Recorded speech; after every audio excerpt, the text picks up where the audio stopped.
Well, baby, I'm on it with a bottle of wine and an old dirt road. Are you ready to go? Hey, thanks everybody for joining us today. Live Music Nation podcast. I'm your host, Jake Gill. Today we're with Everett Homer, El Morro Theater. Everett, how you doing? Doing pretty good. Good, Sorry good. for the last week. It's been a busy. It's been busy. Tell us a little bit more about you, Everett. Where'd you grow up and how did you get into position at the theater? It's in the Pueblo Zuni, which is 32 miles south of Gallup, New Mexico. Graduated high school, decided to venture off to college, did the whole college thing, graduated, worked as a college recruiter for about 3 years, and then life threw a curveball at me, and I decided to move back home to the area, which was what I thought was going to be like a year and a half thing. And that was in March of 2017, and I'm still here. I just applied for random jobs. Well, baby, I'm on it with a bottle of wine and an old dirt road. Are you ready to go? Entities as well, and this one came in particular where I really love to do events, plan events, be a part of all that stuff, the process of it, and then the event center were with our historic theater was why I applied for the position, and then it ended up turning into managing historic theater, which was at the interview wasn't really spoken of. It was more of my event side that we were focusing on. And then I got the position, I moved back home, and then I fell in love with the building quick. I love the history, learning the history of the building itself, the little quirks and stuff that we are able to do here at our theater. And yeah, after 6 years ago, if you asked me if I would be managing historic theater for a few years, I would have laughed at you, called you crazy. But it's a fun job. I definitely enjoy what I do at the theater, how I'm able to run a historic theater.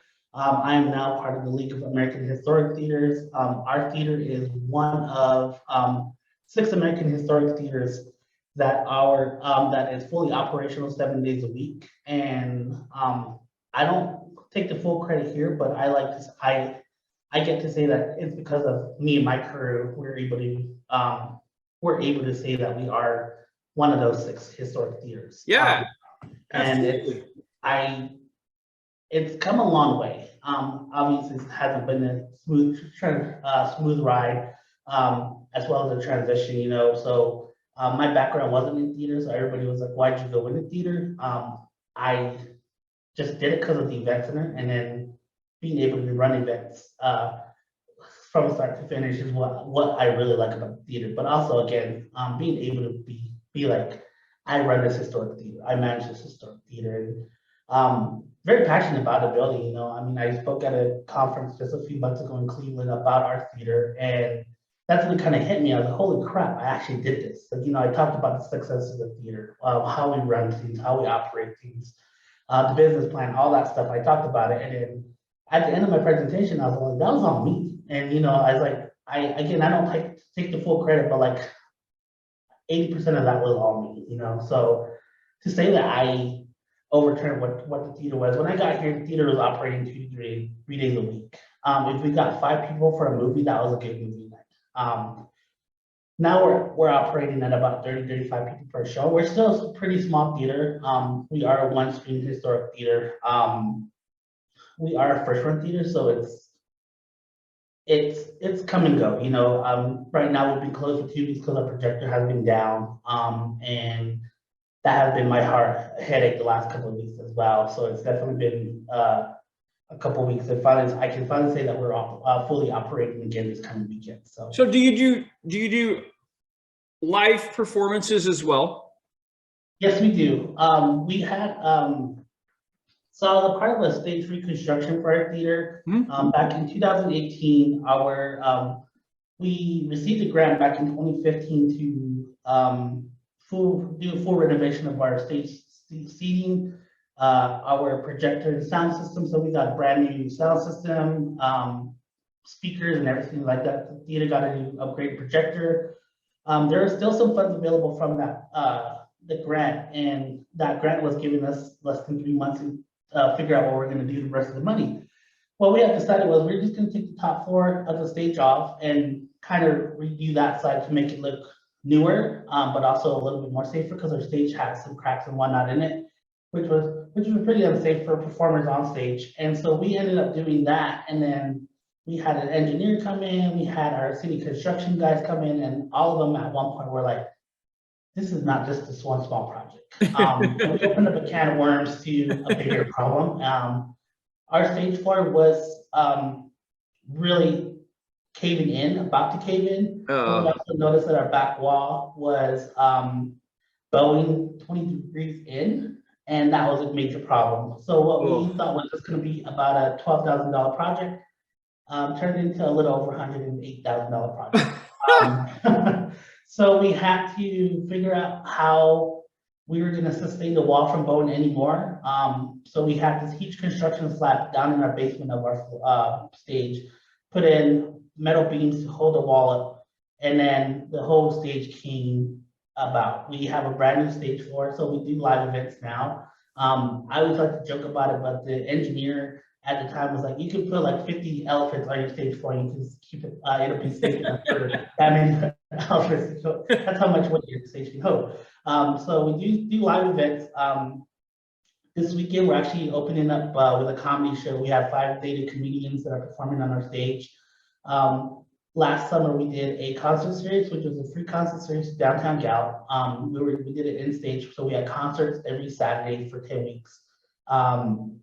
We also had dance recitals. We've done, I'm working with a couple theater organizations locally who will be doing the productions on stage.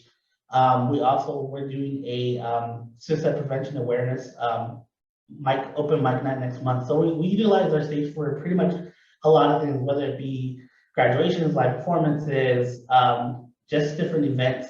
We've also done kid graduations. We've done the Miss Indians or Miss Ceremonial pageant. So we utilize it for a lot of things. But once we reopened after obviously the pandemic, we walked into a first run theater. So we are now officially a first run theater. And so that's where it's kind of getting hard to book live events, because before COVID, we were able to book a movie for a week and then book a whole live production for another week. And then but with contractual agreements with our studios, we have to show a movie for at least 2 weeks before we can commit to like a production. So we're running into a lot of issues, and the theater company I'm working with, we're like figuring out dates right now to make sure that we're able to accommodate them, because I work with them. I try to work my best with them, but again, with the dates, it's just kind of, I was like, can we push it back to December, maybe January? I'm definitely trying to make sure that we're utilizing, or we're having them use the theater, but at the same time, with our contractual agreements with the studios, it's just kind of keep running into that like roadblock. So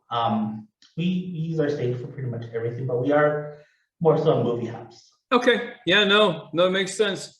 Very cool. Everett, let's have fun for just a little bit.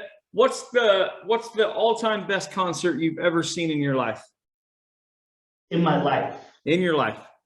It wasn't really a concert. I'm a huge Cher fan. My parents and my aunt grew up listening to that, so I listened to Cher. But I always used to joke with my family, if I ever get a chance to see Cher in concert, I die a happy man. And I was at a conference a couple years ago in Vegas, and it was right around the time the movie Mamma Mia 2 came out.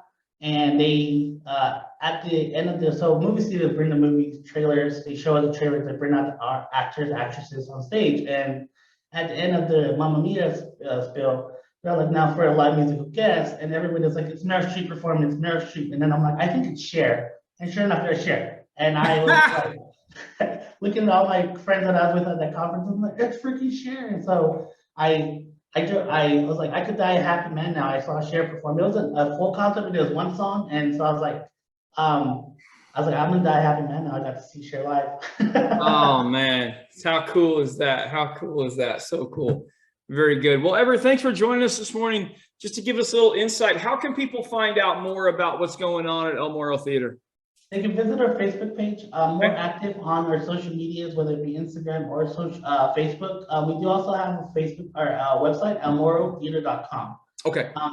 Right now it's not updated. About a month ago, our whole website crashed, so we're just getting it rebuilt again. And now we're able to post stuff on our website as of last week. So visit elmorotheater.com or visit us on Facebook at Elmoro Theater.